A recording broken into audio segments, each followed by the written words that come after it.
If you want to recall what I put in here that first Sunday, you hit Q list and it says ground zero. Or you can name them however you want when you go to save them.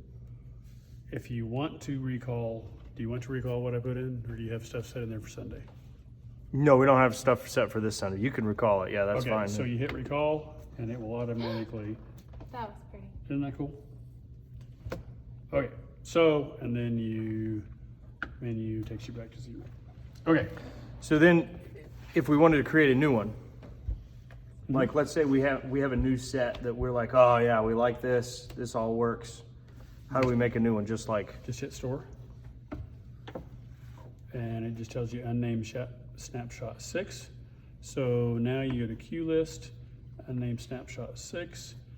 You can click on it and edit Q, and you can name it there.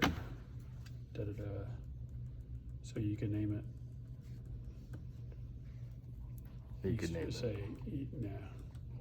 Whatever, yeah. And you hit apply. The extra. It was supposed to be Easter, but I got chubby fingers. Okay, so menu always takes you back to the home screen. Okay, so this basically runs like every other board you've ever run. Okay, it just does more. So you'll notice on the scribble strips, it either has a number or it has what it is. The numbers line up. Now, 1 doesn't because it's the wireless, but 2, 3, 4, 5, 6, 7, 8 all match the number in the floor pocket up on the stage. Novel concept, I know, but that's how we do it. It goes through 24. To get to the last 8 channels, you hit B, and there they are. We have 32 pulled out for the computer, so 32 behind the organ is not plugged in. Well, it is, but it's just not patched in here at the moment. Right. So, okay. So I'm going to do it on channel 2 since we've already set stuff for Pastor. I want to change whatever is plugged into channel 2. Okay. First off, it's instead of having a mute button, now you have an on button. So it turns it on, not off. Most analog boards, when you hit the button, it turns it off. Okay, so that's pretty cool. Green means go. Okay, I want to change whatever's in channel 2. I hit select. And now this section of the board is for channel 2. Okay, and it runs, so you have, there's your phantom power button. So if it's a condenser mic, I can turn it on or off there. This is phase, which you will probably never use, but what it is, if you have 2 mics, like if you're miking a snare drum top and bottom, you kick the bottom one out of phase. Otherwise, they'll negate each other. Technically, it creates a vacuum, but we don't know that. All right, anyway, gain or trim is how much signal you're putting into the board or into the system. So the best way to think about it is sensitivity. Okay, you can see it'll also show up on the screen when you do it. You know, obviously up is more, down is less. A general rule of thumb, take only what you need. Okay, because again, it is a sensitivity. So Farron's having a great Sunday and she's really strong. You don't need as much as, 2 days after being sick. So y'all know what that is. You've used it on everything else before. This is a high pass filter. So what it does, anytime you don't want, like on vocals or acoustic guitar or whatever, you can turn that on and it will, let me go back here. I want to pull up the EQ just so you can see. It rolls everything off below whatever frequency you set it at. And so it shows you, and then of course there's off, there's on. So it'll help eliminate like the walking noise from the stage. If you got a pulpit, it'll help you eliminate the page turning and the Bible noise and all that type of stuff. It just helps clean things up a little bit. Generally, Oh my gosh. go ahead. How did you get to that screen?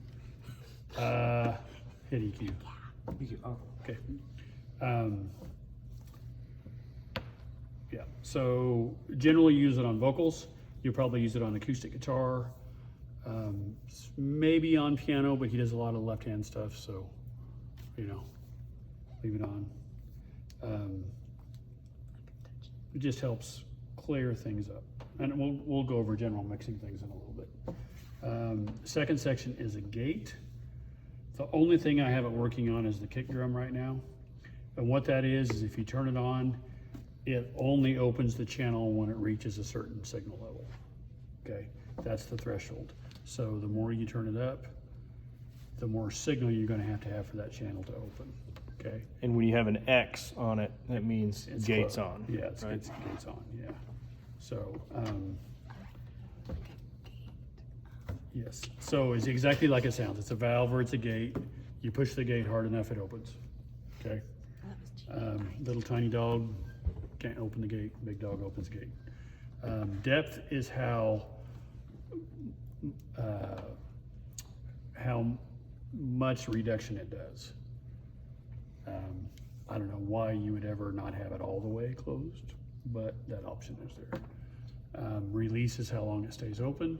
Attack is how long it takes afterwards to react. Sidechain you'll never use. That's those two. Anyway, Those only work if that's on. yes. Okay. I would, most of the time I just use it on drums. In this case, we're using it on kick, it only opens. It helps you clean up all the other junk. Like if they got a big wide open kick drum, it'll make it short and tight. Compression. The next thing is there's a couple ways to think about it. What it does is it normalizes or evils out your highest and your lowest signals. Okay, so you got a female vocalist that hits a lot of high notes and doesn't know how to pull her mic away. You can put some compression on her, and when she hits a certain gain level, it compresses the signal or throttles it back to how much you tell it to. Okay, I use it on acoustic guitar a lot. I use it on female vocals a lot. It just varies, but what it does is it helps level out the volumes. And so ratio is how much, like for every increase, how much it decreases. And the more you turn it up, the tighter, the less variance in the volume. Okay. Right. Okay. Attack again is how long it takes to kick in. Release is how long it stays on. Gain is how much you can put a boost on it when it's engaged. I typically don't use that. Threshold again is what level that compression kicks in. So it doesn't have to work unless somebody does hit a high note or you got a bass player that's doing some thumping, it'll kind of throttle it back. And the higher that is, the sooner it will kick in? Or like the Yes. lower the, yeah. Yeah. Okay. So like if it was on 0, it wouldn't kick in at all. Right. Okay. Right. So, okay. So it's just something you can play with. Come in and put a CD on and, put a CD on or whatever, and then just play with it. You'll know when you do it wrong because you'll get like a pumping effect. Whoa, whoa. I mean, you'll hear it breathing. Again, don't use it on everything because not only does it take down the peaks, it also brings up the lows. So You lose dynamic contrast. You lose dynamic, but you also you bring up the noise sometimes too. So Interesting. it's one of those great responsibility things. Something we all know is EQ.